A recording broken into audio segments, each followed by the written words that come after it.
The Vengeful Road by Rachel Feeney Williams, performed by Tiny Theatre Company.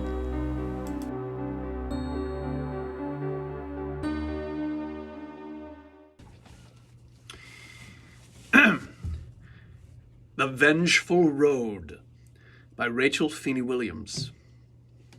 Cast: Max, a lorry driver. Izzy, a 15-year-old girl. The action takes place in Max's truck, so there is a set of a lorry cab center stage. It's decorated with various decorative items. The stage starts in darkness as the sound of a late-night radio station reporting the traffic is heard.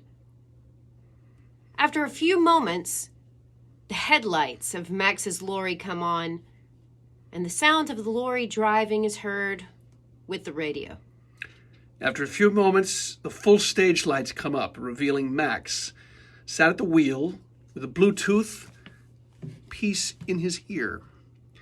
He is smiling to himself as he toys with a pair of women's underwear. Life on the open road, there's nothing like it. The phone starts ringing. Max looks at it, rolls his eyes before pressing a button on the headset to answer. Hello, love. Yeah, I'm not too bad. Yeah, I'm done with the run, unfortunately. So I'll be home tomorrow, maybe. I know what I said, babe, but the traffic hasn't been kind to me. I miss you too. Smiling as he looks at the underwear. No, I've not been too lonely. A sudden spot appears, center stage. Max suddenly swerves the wheel as though he has seen something. Jesus Christ! The spotlight goes out. And Max turns the wheel like he's moving to the side of the road before stopping.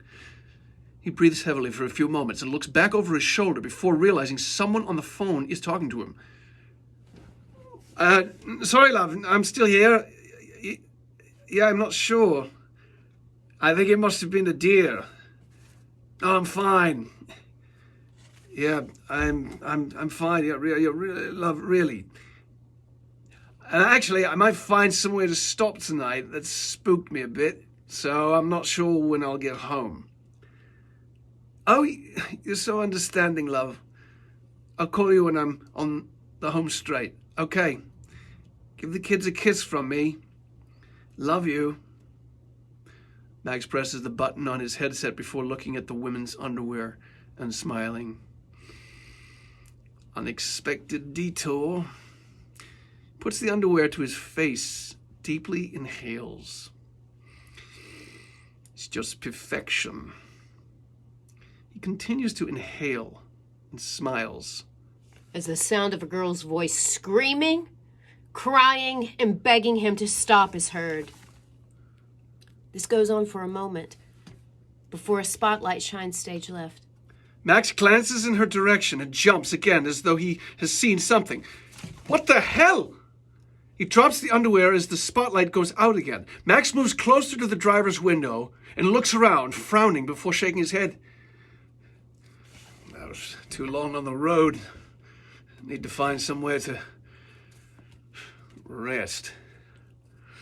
He bends down and he picks the underwear off the floor of the lorry before putting them on the dashboard. He then turns back to the front of the lorry, starts the engine, and proceeds to drive once more.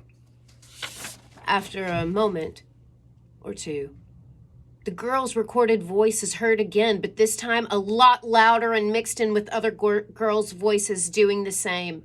Max frowns and looks around as he can hear these voices out loud. What the? A spotlight comes up again, center stage. Max turns back to the front and slams on the brakes. Fuck! The lorry screeches to a stop, and the spotlight goes on again. Max angrily gets out of the lorry. What the bloody hell do you think you're doing? Don't you realize you could have been killed? He takes a few steps forward, looking around for what he saw in the light. It's a late night.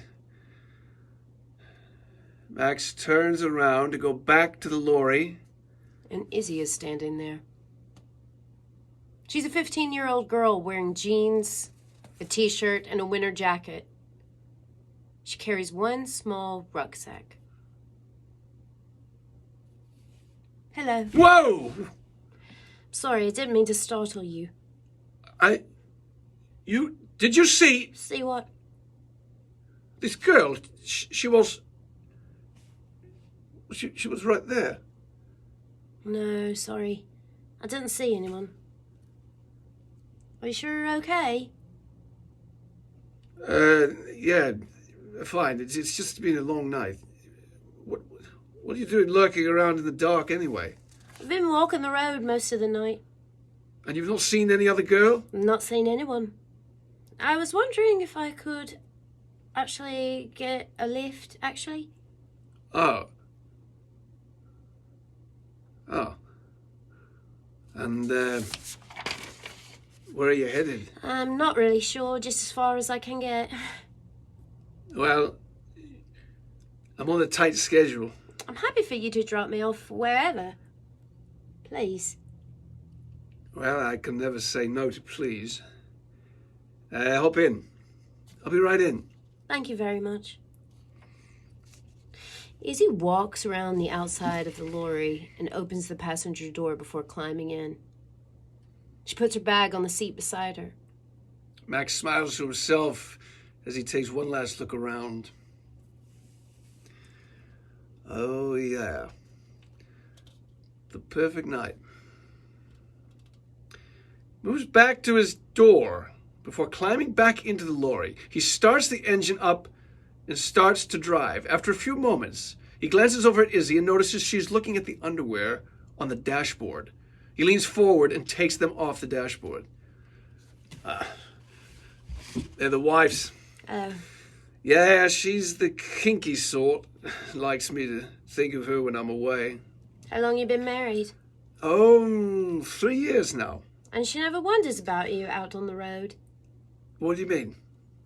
My father was a trucker, with a woman at every stop. Was? Yeah, was. Well, I'm not like that. My wife's is more than enough for me. That's good. Marriage is something that all men should value, as should women. So, what you running from? What makes you think I'm running from something?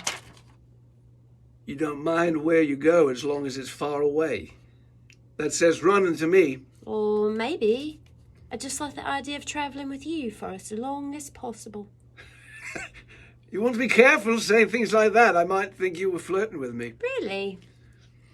And what will happen then? Excuse me? Well, if a man thinks a woman is flirting with him, he would normally act on that feeling, wouldn't he? Well, you're a bit young for me. I see. But that is what you tell yourself, isn't it? Sorry? That they were putting out all the signals that they were openly flirting with you? They?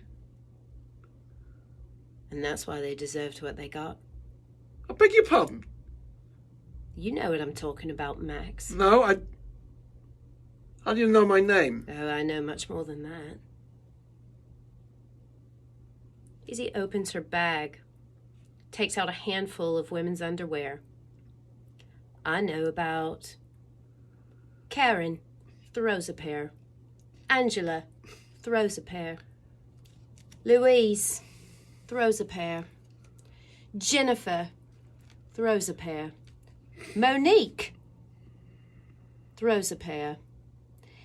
Indicates the underwear in his hand. And Naomi. Okay, I think it's time that you got out. The sound of an engine revving, as though picking up speed. Hey, what the hell is going on here? I'm not ready to go yet. You and I haven't finished our conversation. Who the hell are you? I did wonder when you were going to ask that. Don't suppose the names really matter to you, do they? Max jerks back in the chair as his seatbelt is tightened. The lorry continues to drive on its own. What is this? My name is Izzy. Isabel. Moving along the seat next to him. And I lost my life to someone just like you. What are you talking about? I'm not a killer. No, you're worse. You hid behind your mask and you raped these women. No, that's not true. They flirted with you. Said they wanted you. Told you they'd do anything. Yeah, that's right. She angrily snatches the underwear out of his hand. Then why'd you go getting off on the memory of them struggling? She violently punches Max in the groin. Oh, you bitch! That's one of your favorites, isn't it? Does it make you feel big and powerful? Pinning down helpless women and calling them that word? What do you want from me? Oh, I don't want anything. What? You see, when I died at the side of the highway, I was given a choice. To pass over. Or to protect this highway. As an angel of vengeance. Vengeance? There it is. You finally show one shred of concern, and it's for your own pathetic existence. Not a flicker for those girls you destroyed. Please, don't hurt me. Why not? What? Justify your pathetic existence to me. I promise I won't do it again. Oh, yes, you will. You see, your sort would never be willing to give up that sick thrill you get from the power you feel over a helpless woman. Try again. I've got a wife and kids. I know. You do? This is my job. I do research. Oh. You don't think she knows, do you? Now, of course she doesn't know. No? Because she's already been to a solicitor about a divorce. You what? Oh, yes. And the reason she was perfectly happy for you to be out longer. She's packing up. Oh, you're lying. Believe what you want. Last chance. What do you actually want me to say? Well, I'd like for you to call the police and confess. What? I want you to confess to every one of your crimes. Plead guilty and go to prison for the rest of your pathetic existence. Why the hell would I do that? So that those women can finally have some closure? The other option, of course, is that I increase the speed of this lorry until you go hurtling off the cliff. Or into the woods. And that's it. But Tick, tock. Please, don't. Tick, tock. All right, I'll confess. The stage snaps to black for a moment before the headlights come up. Izzy is now gone. And there's a phone booth downstage left. Max looks around in a blind panic. For a moment before getting out of the lorry, he walks over to the phone booth and picks up the phone. He looks at it for a moment before looking back at the lorry and smiling. It was just a dream. Oh, that's all it was, just a dream. Hangs up the phone and walks back to the lorry. He gets in, closes the door, and suddenly blue lights, flashing lights appear all around him. Max Hastings, this is the police. Come out of your vehicle. Slowly. The lorry headlights go out, and Max climbs out of the lorry and walks off stage, holding his hands up as the blue lights are still flashing. Once he has exited, a spotlight comes up on the lorry. And Izzy sits up from behind the dashboard.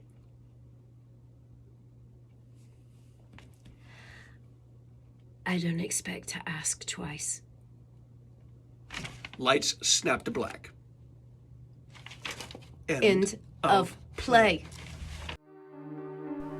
That was The Vengeful Road by Rachel Feeney Williams, as performed by Tiny Theatre Company.